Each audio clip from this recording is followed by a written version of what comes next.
Mbote Nabino Balandi à la Man Caché TV, c'est encore moi votre humble serviteur Christian Komichelo, toujours dans Katia Moussala. Donc, tu es à la Katia Nausika, à la Lemba Terminus, dans l'avenue Kama numéro 20. Tu es à la Simanga et tout ça dans Orphelina comme dans Even Eden. Alors, tu es à la 4 mois, on a 4 anniversaire, il y a Papa Mike. Papa Mike est notre président, Papa Mike est notre frère, un évangéliste. Le lot anniversaire alors a souhaité qui a passé anniversaire na orphelin. Yo vananda ozumongo na OK na boîte, OK na club. Papa Mike étant un frère, étant un serviteur de Dieu a réfléchi à ça et aligni a passé journée na orphelin. Très bientôt nous allons entrer, vous allez voir ce qui se passe à l'intérieur. Comment sont les enfants? Comment ils vivent? Qu'est-ce qu'ils mangent de fois? Où dorment-ils? Surtout tout le monde bana orphelin vivaka.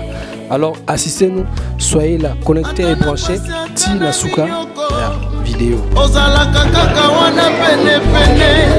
Nangai kaka popangusa pinzoli oyo yangetaki mingi yeswe. Usisa oya pinzoli osokata pinzoli nangeka uki na sepeli. Yaya nanga yoyo suwalo kumu yeswe. Pinzoli oyo nyokola nga utakala yeswe. Okausi yango lelo kimie koti. Okausi yango lelo na swila pe. Yaya nanga yo.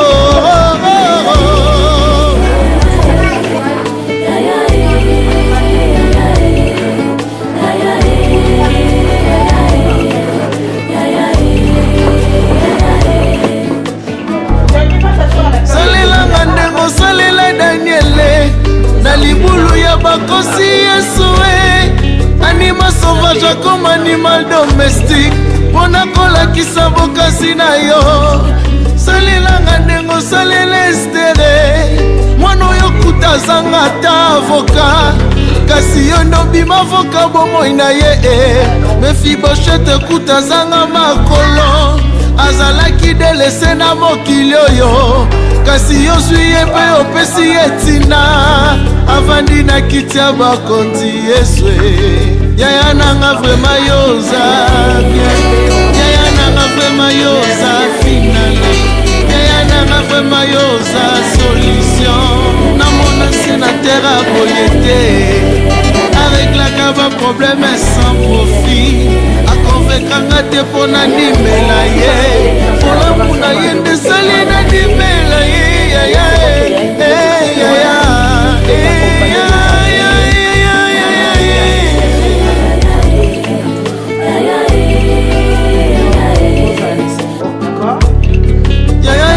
Nanu na mona te. Na mitika nanga na baya ya mokili. Na mitika nanga epa ba camarade. Kasi nazwa nanga kaka ba déception. Kasi nazwa nanga lokote depuis na sima ya oyo na mokili. Kasi uta na sima ya nanga oyo. Akoma plus que un ami fidèle. Atika kanga te na tango afasi. Azalaka nanga na tango nyoso Yaya oyo atikaka ba oya yete. Yaya oyo kozala na yo tina suka. Moninga kotika yete yeswe. Moninga kotika yaya na yote. Yaya baleke vele. Yaya motema malamu. Jésus andimanga yoyo.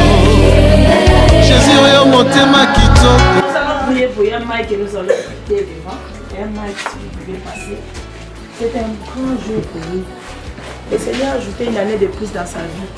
Kolo a bakseli mboula moko na bomo inae. A sepeli aya pour partager moment à la vie. Na yango toujours c'est na nzambe te exemple. Mbulo bakisi na bomo ya na biso. Ezala mbulo ya lipambu lipo na ye. Ya solo esika tie makolo abosani te. Ati makolo esika yo vanda au siège à cap. Apprécions importance parce qu'il sait que le Dieu des enfants est un Dieu de grâce. C'est un Dieu vivant, c'est un Dieu prophétique tous les jours.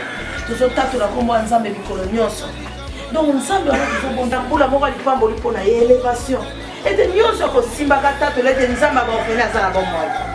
Prions le Seigneur. Maintenant, Dieu me met ça, j'appelle ça. La Bible me dit que c'est pour ça.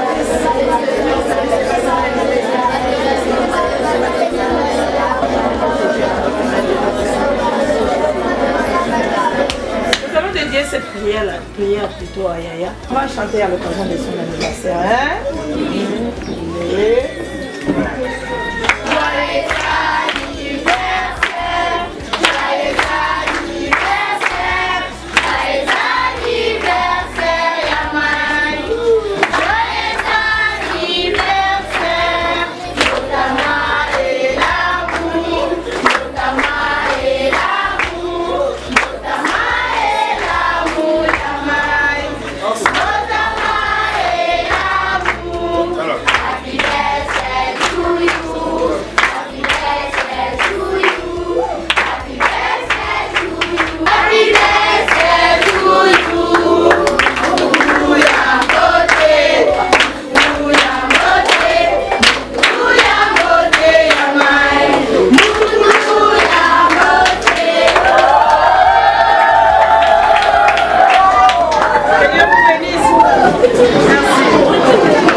Celui qui prête aux pauvres prête à Dieu. Amen.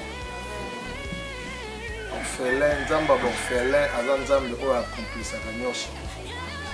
Aza Nzambe oyo accomplisaka azwaka ba biloko eza incapable akomisa yango capable. Et nayebi ke tozosala yango te mpona parce que lelo ekoma osali yango kaka mpo bafilme bapublie mais tozosala yango parce que na mokie oyo nazalaki nango lelo lokola eza mokolo ya anniversaire na ngai nabaki naya nalia na baoyo bazangi ntango ozolia na baoyo bazangi ezobakiselo lisusu plus ezopeso lisusu ya ebele peut-être parce que Nzambe aza capable mpe aza Nzambe moko ya mawa Nzamba malamu ya mokie oyo nakokaki nango ya mokie oyo nazalaki nango na séjour na nga awa yango nabaki na ye nango nakabola na vie fondation oyo ezali na anglais babengi yango de hidden mine na français eza la man caché fondation la man caché fondation oyo bino boza ya kopambwama parce que ezali première sortie ya fondation na ngai eza sortie ya liboso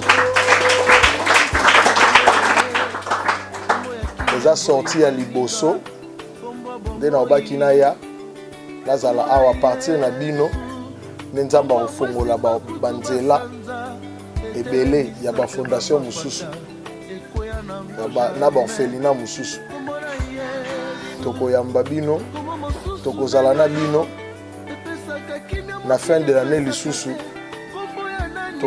bokolia mpe Noël bokolia Noël nde ezalaka mpo na bana tokolia pe Noël na bokasi ya Nzambe peut-être nga na kozala te mpo na kozala si na zongi na bandeko oyo na travaillera na bango bazali bakoya bokolia pe Noël na bino bokontinue kotia biso kaka na losambo bokontinue kosambela mpo na biso mpo soki Nzambe apamboli biso bino mpe bopambwana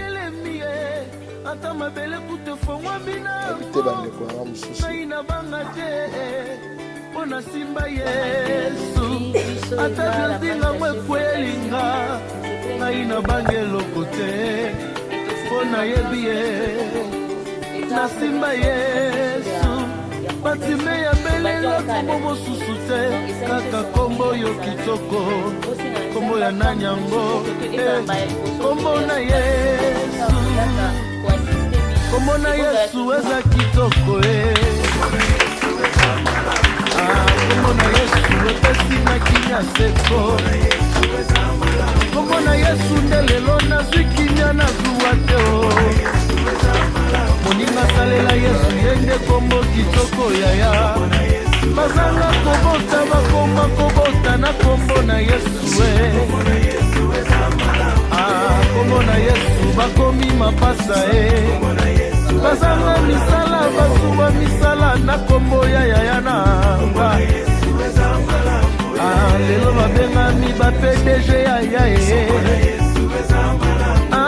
Kombo na Yesu, kombo bolingo kombo na Yesu, ekabolaka na mote kombo na Yesu Kristu, epesaka kinga ya seko.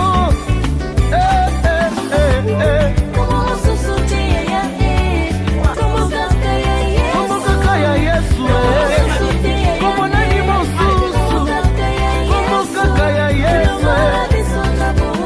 Vraiment, kimia mokili epesaka te. Elile kombo ya nani yango, kaka ya Yesu nanga. Ezoluka wapi, yonde nyonso yanga ya elilelele.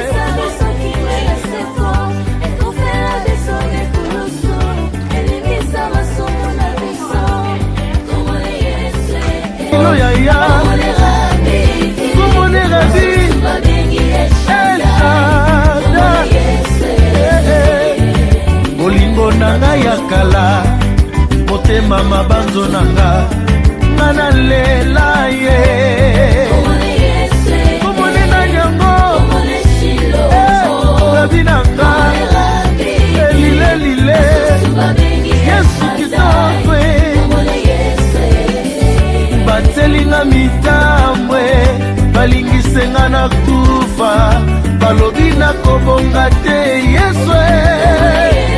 Komone kitoko yo, bapesanga nyonso na luka, lelo yo nazikimia, ya ngai. Fololo na ngai ya bolingo abenga ngai mwasi na ye, alangwisanga bolingo na ye Yesu. Ezali te mwana mpande, Yesu motema malamu. Ayaya, etelo bapekisi ye te na kombo na Yesu. Kasakanga maki nango kwete ezali kombo yangu ya Yesu nanga yo, bolingo motema yana beleli yo. Bonjour Balandi à Malaman Cachet TV, comme tu es au Sabino, le tour est la carte na Esika pour célébrer, fêter notre frère Mike. Il y a l'émotion na Bino. Bon, nous allons 2-3 questions posées. Frère Mike, bonjour. Bonjour. Frère Mike, tu es bas. Pourquoi qu'on s'en la dans la carte orpheline? Dans la carte orphelinat, ezali juste ba principe oyo toza ko accomplir parce que balobi mutu o apesaka na ba o bazangi yende apambwa maka. Na minute oyo baza orphelin, bazangi papa, bazangi maman et to yé juste kaka pona ko accomplir kaka ba principe. To yé kaka juste pona ko salisa ko sunga na muke o tozaki na mo. D'accord frère Mike, mais est-ce que vous allez à Liboso et à Souka bien pour continuer pour assister aux orphelins? Non, eza Souka te pesa pe bande, eza eloko moko boto bande yango déjà, eza première sortie na biso à Liboso, to sali yango awa na orphelinat Eden. Et puis ekozala ya Souka te, to ko continuer ba orphelinat nyonso. Toko sala ngo toko Souka ka na orphelinat ote, toko sala ngo na ba orphelinat nyonso o to zala invité, to zala wana. Merci beaucoup frère Mike. C'est un bon anniversaire à vous.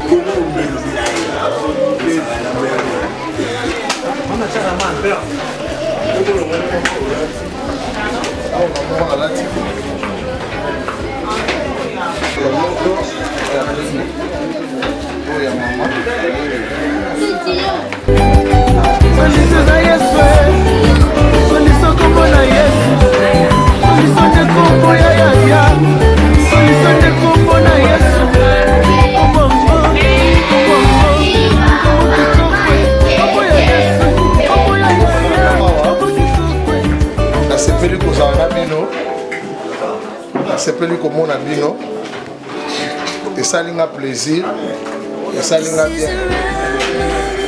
Kozanga papa, kozanga mama, ezala ngo fin du monde te. Tozana papa o azali kolo ya ba papa nyonso. Amen. Et puis tozana mama azali kolo ya ba mama nyonso. Ye moko nzambe ndaza papa na bino, ye moko paza mama na bino.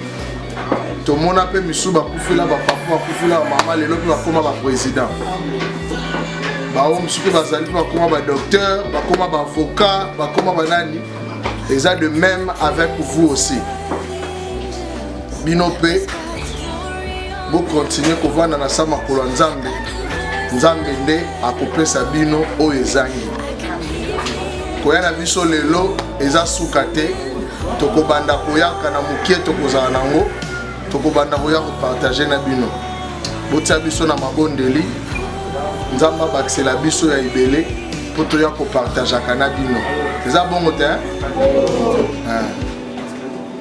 sikoyo tokoloba mwa moke na langue oyo mindele mpe bayoka kuna basenga soutien.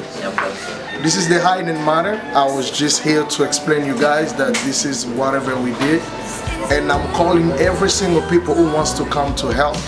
This is the number right there that you guys can see in your videos. We need your help. We need you guys to come help us, the Hiding Man and Man Caché Foundation, so we can help. They need beds, they need bags, they need clothes, they need anything that you guys can help. Call this number right there, call us, and then we're gonna be here to help them.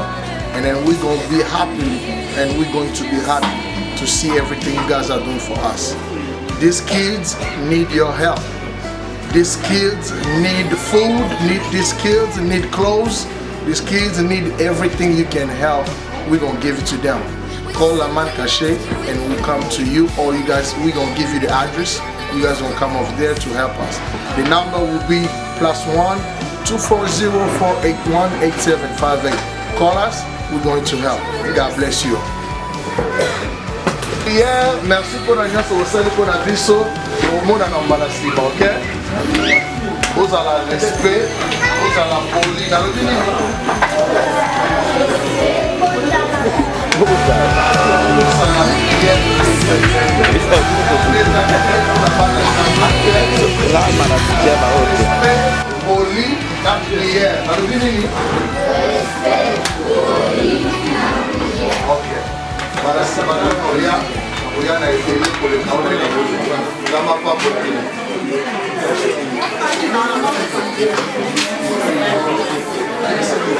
Motanabino Balandi à la Man Caché TV, comme nous venons de vous le dire, nous sommes ici dans l'orphelinat Eve et Dane à l'occasion de l'anniversaire de notre papa, notre frère Mike.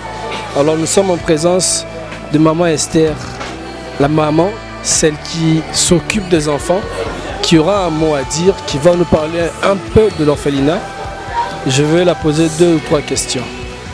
Maman Esther, comment avez-vous vu la journée, la présence de papa Mike? On est dans la joie jusqu'à présent. Hein. On voit que nos enfants, vous grandissez et vous commencez à prendre soin de vos petits. Pensez aux orphelins n'est pas donné à tout le monde. Hein. Et ce qui m'a beaucoup tué, c'est cet âge-là où il a besoin de faire beaucoup de choses pour lui et sa famille. Il a commencé déjà à penser aux orphelinats. Donc c'était une bonne chose.